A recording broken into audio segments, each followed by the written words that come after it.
tijd van oorlog en een tijd van vrede. Ik ga merken, zei de preker, dat het niet beter is voor de mensen als blijd wezen en het er goed van nemen.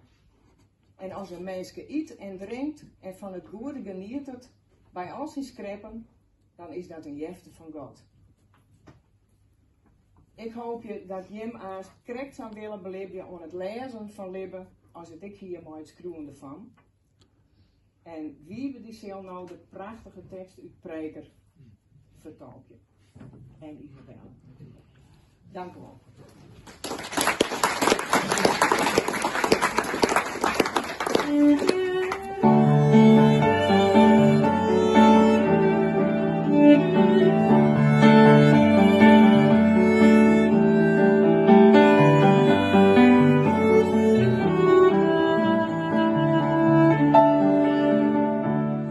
To everything, turn, turn, turn.